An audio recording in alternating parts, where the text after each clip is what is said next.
पिछले लेक्चर तक हम लोगों का टेंस पूरा कंप्लीट हो चुका था। पहले से शुरू से हमने बेसिक इंग्लिश ग्रामर से शुरू की थी, अल्फ़ाबेट ABCD से शुरू की थी और जो है कि टेंस तक हमने कंप्लीट कर लिया है। और अब हम लोग इतने काबिल हैं कि हम लोग सेंटेंसेस को समझ सकते हैं हिंदी में। तो आज हम लोग देखेंगे कि कैसे सेंटेंसेस को समझा जाता है और फिर आगे देखेंगे कि हम लोग बोल कैसे सकते हैं। तो इस पूरे कोर्स का लिंक ऊपर आई बटन में दे देंगे, नीचे डिस्क्रिप्शन में भी दे देंगे, वहाँ से जा कर के आप शुरू से वीडियोस को देख सकते हैं और इंग्लिश समझना बोलना तक सीख सकते हैं। अब आप लोगों को क्या करना है कि कहीं भी आप इंग्लिश पेपर ले लीजिए या कोई बुक ले लीजिए। हम तो कहेंगे कि आप अगर मान लीजिए किसी भी क्लास में हैं तो आपका बुक होगा, अगर इंग्लिश मीडियम में होंगे तो आपके पास बुक होगा, तो उसी को पढ़िए। साइंस का बुक पहले उठाइए, साइंस के बुक में अच्छा और सीधा सीधा इंग्लिश लिखा रहता है, इजी थोड़ा रहता है। बाकी साइंस पढ़िएगा तो और साइंस का भी नॉलेज होगा। तो अगर मान लीजिए आप 10th क्लास में हैं, आपको 10th क्लास का साइंस का बुक उठा रहे हैं या फिर किसी सरकारी स्कूल में हैं, वहाँ पे आप साइंस का बुक उठा रहे हैं तो आपको नहीं समझ में आएगा, अभी जो है थोड़ा सा ट्रिकी लगेगा। तो आप क्या कीजिए, 4 क्लास का उठाइए, लोअर क्लास का उठाइए, 7 क्लास का उठाइए। अगर 4 क्लास का समझ में आ जा रहा है तो 7 का उठाइए, या 4 का भी नहीं दिक्कत आ रहा है तो 4 क्लास का उठाइए, पहले उसको कंप्लीट कीजिए, फिर 7 का कीजिए, फिर 10th पे आइए। तो इस तरीके से स्टेप बाय स्टेप जो है आगे बढ़िए और आपको इंग्लिश समझ में आने लगेगा। और जो है कि कैसे समझेंगे, तो कोई भी चैप्टर उठाइए, डेली जो है कि आप देख लीजिए, अगर आपका रूटीन ज़्यादा है तो एक ही पेज पढ़िए या फिर एक चैप्टर पढ़ सकते हैं। 4 क्लास एकदम ईजी होता है।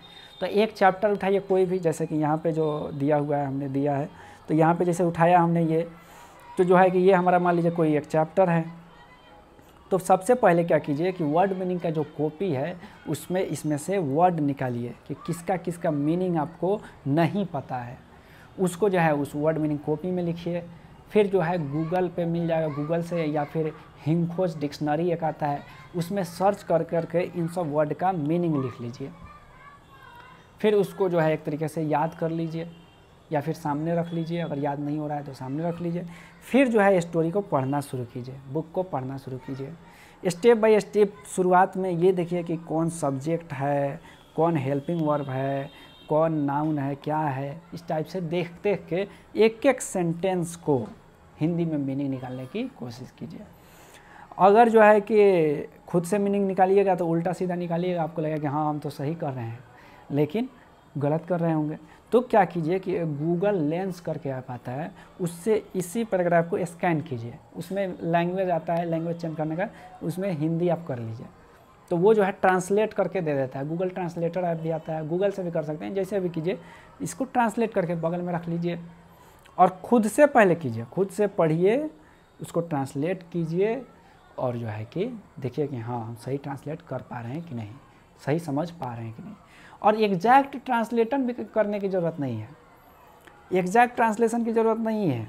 हम लोग भी कोई एग्जैक्ट, हम लोग तो ट्रांसलेशन ही अब नहीं कर रहे हैं, बस पढ़ते जा रहे हैं, समझ में आते जा रहा है। ऐसा हो जाएगा, आपके साथ भी होगा, लेकिन वही बात है कि शुरुआत में तो आपको स्टेप बाय स्टेप जाना पड़ेगा। धीरे धीरे करते करते आप देखिएगा कि आपको जो है कि ट्रांसलेट करने का ज़रूरत ही नहीं पड़ रहा है। तो शुरुआत में तो आपको भाई थोड़ा सा मेहनत करना पड़ेगा, तो वो मेहनत आप कीजिए। और एग्जैक्ट ट्रांसलेशन करने की ज़रूरत नहीं है, भाव बस समझ जाइए, भाव कि हाँ कहना क्या चाह रहा है, तो भी हो जाएगा।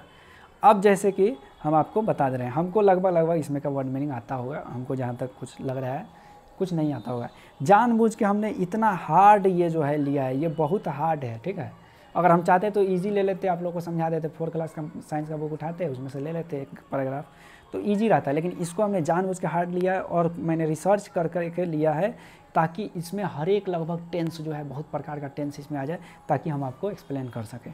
तो ये बहुत हार्ड है, अगर इसको समझाने में हमको थोड़ा सा दिक्कत आए या फिर आपको लगे कि अरे बाप रे बाप बड़ी हार्ड है यार, ये तो नहीं होगा हमसे ना हो पाएगा, तो वो फीलिंग मत रखिएगा। ये बहुत हार्ड हमने जानबूझ के लिया है ताकि आप लोगों को थोड़ा ज़्यादा तकलीफ होगा ना, थोड़ा ज़्यादा सीखिएगा। समझ में आ रहा है? जैसे देखिए फॉर एग्जांपल हम आपको बता रहे हैं, John has travelled a lot. देखिए तो जॉन जो है एक नाम है, हैज़ क्या है, हेल्पिंग वर्ब है, ऑलवेज तो एक तरह का ना चीज़ है कि हमेशा, ठीक है, एक वर्ड है, समझे। समझ लीजिए। ऑलवेज पढ़ाए होंगे शायद, प्रीपोजिशन में आता होगा ऑलवेज। ट्रैवल्ड, देखिए ट्रैवल माने होता है यात्रा करना, ईडी लग गया है, ट्रैवल्ड यानी V3 है। अलॉट, ये एक तरीके से ऑब्जेक्टिव मान लीजिए हमारे लिए है, ठीक है। तो अलॉट माने होता है समझ लीजिए ज़्यादा या बहुत ज़्यादा। तो जॉन तो नाम है, तो जॉन हैज़ हेल्पिंग वर्ब है, उसके बाद ट्रैवल्ड है, तो जॉन क्या हो गया हमारा सब्जेक्ट हो गया एक तरीके से, मेन जो फोकस में रह रहा है, हीरो है। तो जॉन एक तरीके से नाम है, तो जॉन का मतलब तो जॉन ही रहेगा। हैज आया है, बीच में एक ऑलवेज घुसेड़ दिया है, लेकिन बाद में देखिए V3 आया है, तो हैज प्लस V3 आया है। देख लीजिए, याद कीजिए, कुछ याद आ रहा है? Has plus V3 present perfect tense का है। चुका है, चुके हैं, या है, ये है, यही है, इस टाइप से आएगा। यानी इसका मीनिंग अब या है, ये है, ये आएगा, या फिर चुका है, चुके हैं आएगा। तो जॉन लिखिए सबसे पहले, फिर ऑब्जेक्ट लिखिएगा, तो ऑब्जेक्ट यहाँ पे ये है। तो जॉन और बीच में हमेशा आया हुआ, ऑलवेज माने हमेशा, तो जॉन हमेशा बहुत ज़्यादा यात्रा कर चुका है, या ऐसे भी बोल सकते हैं जॉन हमेशा बहुत ज़्यादा यात्रा किया है। समझा गया? उसके बाद कर रहा है इन फैक्ट। देखिए यहाँ पे कोई टेंस नहीं यूज हो रहा है। एक्चुअली में बहुत जगह ऐसा आएगा जहाँ टेंस का यूज ही नहीं आएगा। बस आपको क्या करना है कि वर्ड मीनिंग याद रहना चाहिए, बस मिलाते जाइए, बनते जाएगा मीनिंग। अभी आपको बताएंगे भी। इन फैक्ट, तो इसका मीनिंग होता है वास्तव में। थोड़ा आगे पीछे तो करना है इंग्लिश में। देखिए इन फैक्ट, तो में वास्तव होना चाहिए, लेकिन हिंदी में आगे पीछे कर देंगे वास्तव में। यहाँ कॉमा है तो थोड़ा सा रुकेंगे। कह रहा है when he was only 2 years old. When माने होता है कब, लेकिन वेन मतलब जब भी होता है, ठीक है। तो यहाँ जब वाला मीनिंग आएगा। थोड़ा प्रैक्टिस कीजिएगा तो धीरे धीरे समझ में आ जाएगा कि कब जब आ रहा है, कब आ रहा है। तो वेन ही वाज, जब वह, ओनली 2 years ओल्ड। तो देखिए ही वाज सब्जेक्ट यहाँ पे है, ही माने वह, और ये है हेल्पिंग वर्ब। उसके बाद देखिए ऑब्जेक्ट आ जा रहे हैं। ओनली 2 years ओल्ड, सिर्फ 2 साल का था। ओनली 2 years ओल्ड, सिर्फ 2 साल का पुराना था, यानी था, ठीक है ना। तो देख लीजिए सब्जेक्ट वाज, देख लीजिए यहीं पे है। सिंपल पास्ट टेंस में पढ़ाया था, subject was were plus subject हो तो सिंपल मीनिंग निकलेगा था, थे, थी में। तो मीनिंग निकालिए। तो इन फैक्ट मतलब वास्तव में, और जब वह, बीच में ऑब्जेक्ट लाइए, सिर्फ 2 साल का था। When he first flew to the US, यहाँ पे when नहीं होना चाहिए, then होना चाहिए। then मतलब होता है तब। तो जब वह सिर्फ 2 साल का था तब वह होना चाहिए, लेकिन देख लीजिए इंग्लिश में मिस्टेक किया है। और इस तरीके का मिस्टेक बहुत होता है भाई। ऐसा कोई नहीं है कि सब कोई जो इंग्लिश बोलता है ना वो सही बोल रहा है। आपको लगता है अरे बाप रे बाप बड़ी जानता है, इंग्लिश बोलता है। नहीं, आगे पीछे उल्टा सीधा चलते रहते हैं। आप खुद ही समझिए ना। हम लोग बोलते हैं कि अरे अब हम नहीं खाएंगे, अरे नहीं अब खाएंगे, तो नहीं आगे पीछे लगा देते हैं, मीनिंग वही रहता है। तो उसी तरीके से इंग्लिश में भी होता है। तो देख लीजिए यहाँ पे वेन नहीं देन होना चाहिए एक्चुअली, लेकिन ऐसे भी चलता है। तो जब वह सिर्फ 2 साल का था तब ही first flew to the US, तब वह पहली बार, फर्स्ट। तो देखिए ही जो है यहाँ पे सब्जेक्ट हो गया। फ्लू फ्लो मतलब क्या होता है, उड़ना एक तरीके से होता है। फ्लू मतलब उड़ा, सब्जेक्ट आया, उसके बाद क्या आ गया, V2 आ गया। टू द US ऑब्जेक्ट हो गया। देख लीजिए सब्जेक्ट V2 कहाँ आता है, बोलिए, पास्ट इंडेफिनिट टेंस में। या था, ये थे, ये थे, या आएगा, या ये। तो देख लीजिए तब वह पहली बार US की तरफ, flew to the US, America, US को अमेरिका बोला जाता है, यूनाइटेड स्टेट, US की तरफ उड़ा, यानी उड़ान उड़ा। हिज मदर इज़ इटालियन, देखिए उसकी माँ, देखिए हिज मदर, दोनों मिल करके ये सब्जेक्ट है, समझ आ रहा है। तो जो उसकी माँ, इज हेल्पिंग वर्ब आया, इटालियन, इटली की है तो इटालियन बोला जाता है उसको, इटालियन। तो देख लीजिए सब्जेक्ट आया, इज आया और लास्ट में नाउन आ गया। सिंपल, आपने सिंपल जो प्रेजेंट टेंस पढ़े थे वही तो है, सब्जेक्ट है, हेल्पिंग वर्ब आया, बाद में ऑब्जेक्ट आ गया। तो देख लीजिए, तो हीज सिंपल मीनिंग निकलेगा है हूँ हो, तो हीज मदर इज इटालियन, उसकी माँ इटालियन है। And his father is American. देखिए एंड जो है जोड़ने वाला आ गया, कंजक्शन पढ़ाए थे। और देखिए ये अलग सेंटेंस है और ये अलग सेंटेंस है। यहाँ पे हीज फादर ये सब्जेक्ट हो गया, इज अमेरिकन सेम वही टेंस हुआ, है हूँ हो वाला। तो और उसके पिता अमेरिकन हैं। John was born in France, तो जॉन हो गया हमारा सब्जेक्ट सबसे पहले, उसके बाद वाज बॉर्न जन्म लिया, इन फ्रांस फ्रांस में जन्म लिया।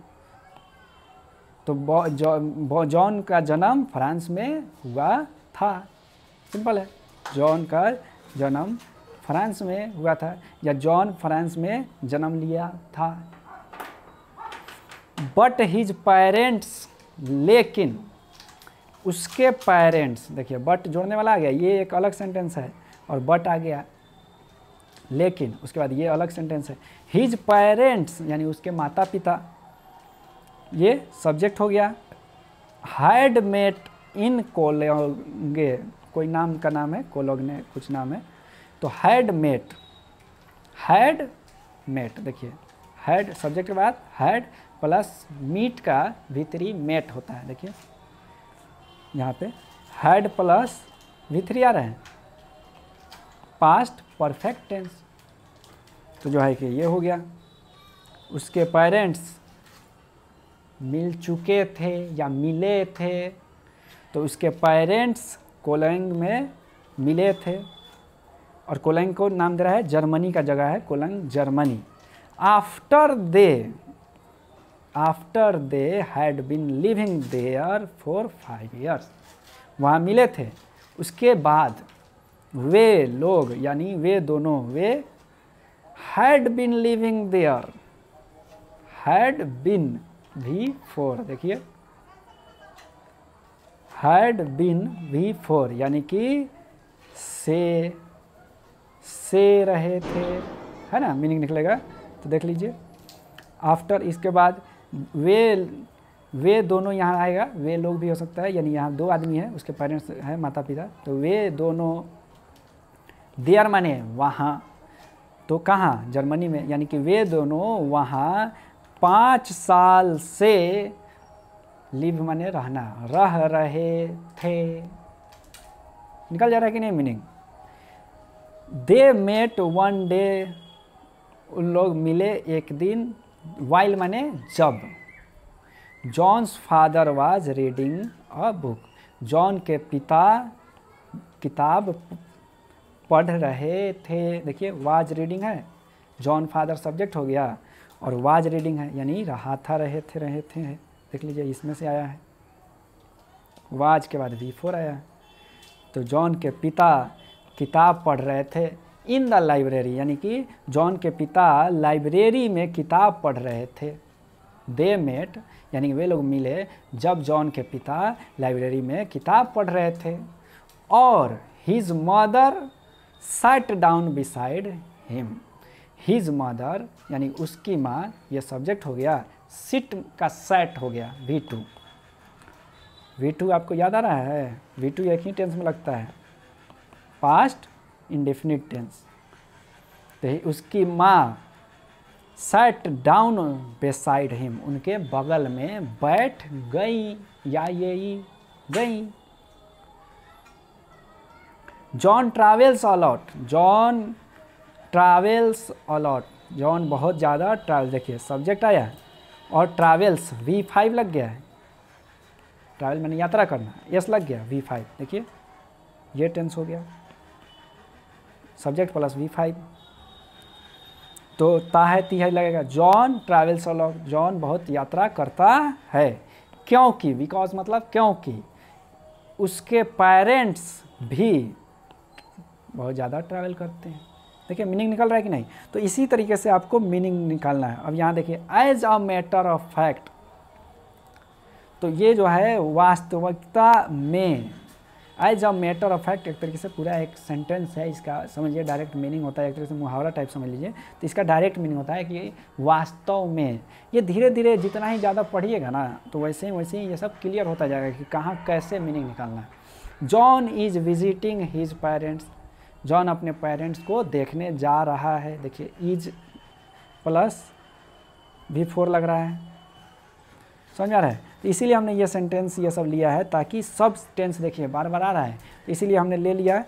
और हम नहीं कर रहे हैं, समय ज़्यादा लग रहा है, आप लोग खुद से कीजिएगा, तो अब आगे भी कीजिएगा। और जो है कि और भी आपको डेली एक पेज या फिर कई डेली एक न्यूज़पेपर ले लीजिए और जो है कि पहले समझना शुरू कीजिए, तो अंडरस्टैंडिंग आपको धीरे धीरे होने लगेगी।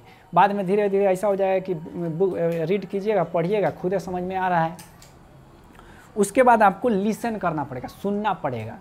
तो लिसन के लिए हमने आपको बता दिया है, यूट्यूब पे वीडियोस आप देख सकते हैं इंग्लिश में। जो भी वीडियोस आप देखते हैं, गाना होना जो भी है, इंग्लिश में कोशिश कीजिए देखिए, फिल्म विल्म चाहे जो भी कुछ देखिए इंग्लिश में कोशिश कीजिए देखने का। न्यूज़ इंग्लिश में देखिए, ठीक है। तो जो है कि डीडी न्यूज़ हमने आपको रिकमेंड किया था, वो देखिए। रात के 9 बजे रेडियो पे आता है आकाशवाणी, ठीक है, वो 9 बजे समाचार आता है। वो मोबाइल में ऐप इंस्टॉल कीजिएगा रेडियो वाला, उसमें दे देगा, यूट्यूब पे सर्च कीजिएगा तो आकाशवाणी सुनिए। 15 मिनट में न्यूज़ पूरा देता है और बहुत अच्छे से देता है, तो वहाँ न्यूज़ सुनिए। यूपीएससी के स्टूडेंट जो होंगे वो लोग ये सब जान रहे होंगे। तो खैर छोड़िए, तो कहने का मतलब ये सब जो है इंग्लिश में आप कन्वर्ट होइए धीरे धीरे, ठीक है। तो ऐसा नहीं है कि हम आपका धर्म बदलवा रहे हैं, हम आपका लैंग्वेज बदलवा रहे हैं।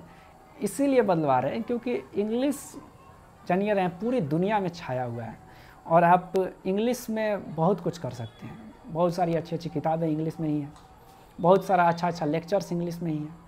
हम जो पढ़ाते हैं समझिए वो इंग्लिश में ही रहता है, बस हम इंग्लिश में हिंदी में एक्सप्लेन करते हैं। तो इंग्लिश लैंग्वेज बहुत इंपॉर्टेंट है, तो आपको उसमें कन्वर्ट होने में क्या दिक्कत है। बाकी अपना मातृभाषा जानिए, जानते रहिए, उसमें कोई दिक्कत नहीं है।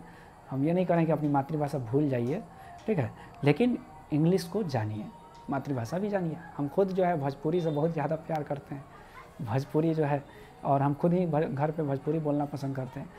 तो हमारी मातृभाषा है, हम पसंद करते हैं, लेकिन हम इंग्लिश भी जानते हैं, उससे हमको फ़ायदा हुआ है और हम शायद इस लेवल तक पहुँचे हैं। तो वो इंग्लिश के वजह से ही शायद हिंदी में कर रहे होते तो नहीं पहुँचते। इतना खतरनाक वर्ड होता है। ये PDF आपको हमारे टेलीग्राम चैनल रेवोल्यूशनरी डॉक्टर के नाम से है, उस पर आपको मिल जाएगा। नीचे डिस्क्रिप्शन में लिंक दे देंगे, वहाँ से आप जा करके उसे डाउनलोड कर सकते हैं और हमारे चैनल को ज्वाइन भी कर लीजिएगा। इस पूरे कोर्स का हमने प्ले लिस्ट बना दिया है, डिस्क्रिप्शन में आपको लिंक मिल जाएगा, ऊपर आई बटन में भी दे देंगे, और यहाँ जो है आप क्लिक करके भी देख सकते हैं। धन्यवाद।